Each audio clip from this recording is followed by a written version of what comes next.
And then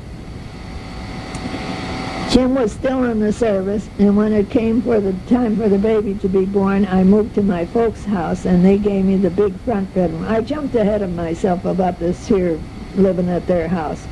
This should have come before. But anyway, they gave me the big front bedroom. And when I had the pains, the dad went and got Dr. Hutto, and he came and he slept overnight on the couch. And on November 11th, 1943 at 9 a.m., little Norris James Robertson was born. I couldn't believe this beautiful little person was mine. I was walking around smiling all the time. I had 1.5 hours of labor, and Tom weighed 10.5 pounds.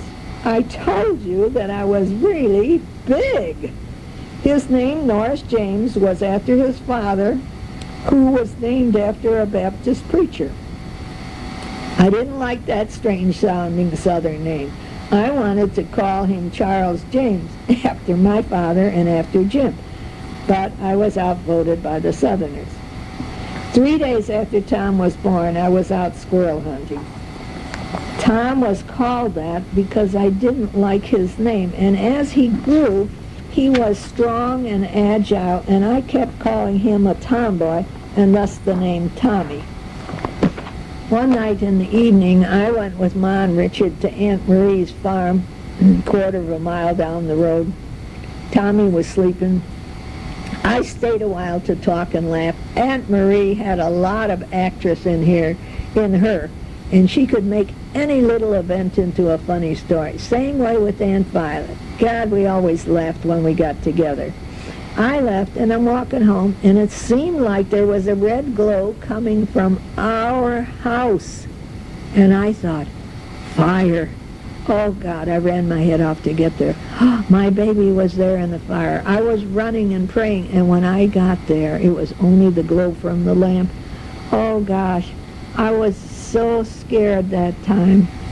Then Jim was sent to California, and Sue Ann and her daughter Janice Sue lived with us. Janice Sue, named after her husband and her. They was in the service, but I can't remember if they were separated at that time. I worked days and Sue worked nights. Well, they must have been. I don't know. Well, anyway, sometimes we had a babysitter to overlap shifts. People thought our kids were twins. They both had red hair, fair skin, freckles, almost the same age. Actually, their red hair was carrot-colored hair. Once when Tommy was 2 years old, I found him on his back. He's laying on his back on the floor. He has one knee bobbing up and down, and he was nonchalantly drinking from a jar of insect poison. Oh, my word!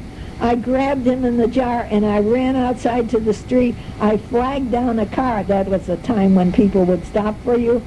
And he raced to the hospital. I told him I don't have any money to pay. He said, forget it. And then I got in there, and I told the doctor what happened, and they pumped his stomach. And I told him, I said, I don't have any money with me, nothing. He said, don't worry about that. No charge this time.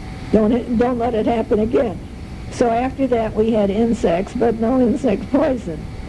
And that's one other time that I was really crazy with fright.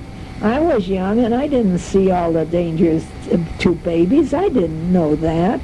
You know, you just don't know it, that they can stick their fingers into light sockets and things like that.